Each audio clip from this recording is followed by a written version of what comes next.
Today's story, Big Smelly Bear by Britta Teckentrup.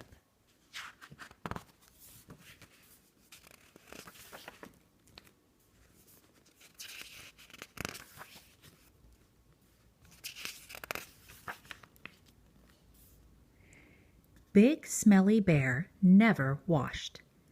Big Smelly Bear never brushed. Big Smelly Bear never took a bath.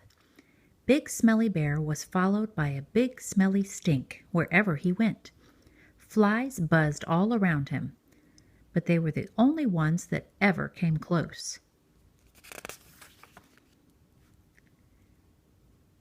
When the animals in the forest got a whiff of Big Smelly Bear, they ran away as quickly as they could. None of this seemed to bother Big Smelly Bear, but sometimes he did think that it would be nice to have a friend.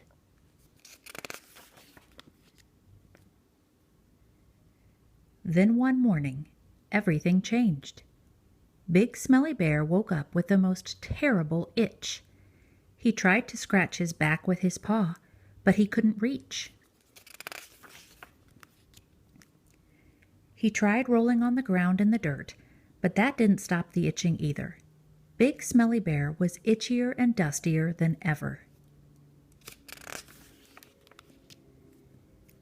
He tried scratching his back with a tree branch, but that made the itch even itchier.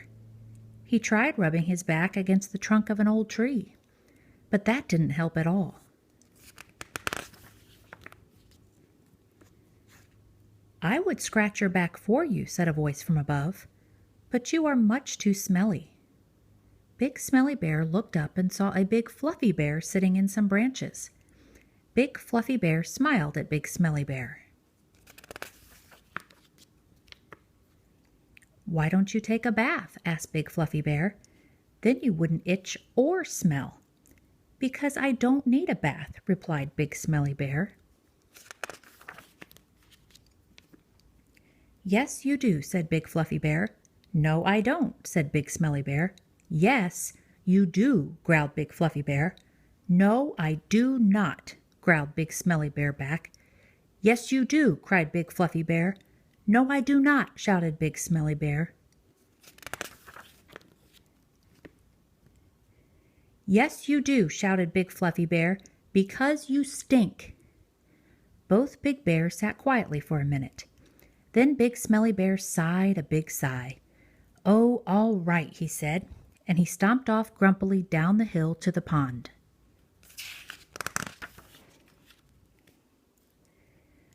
When Big Smelly Bear got out of the pond, he shook the water from his big body. Big Fluffy Bear jumped down from the tree and sniffed. "There," she said, "that's much better. Now you smell all clean," and she scratched his back for him.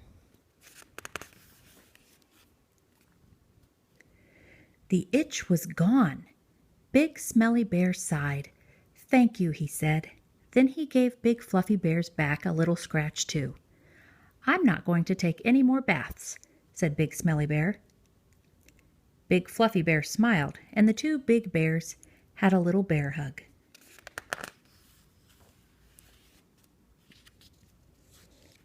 Big Smelly Bear liked Big Fluffy Bear very much.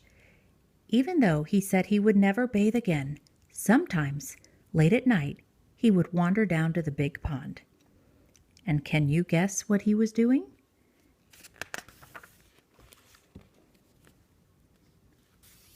The end.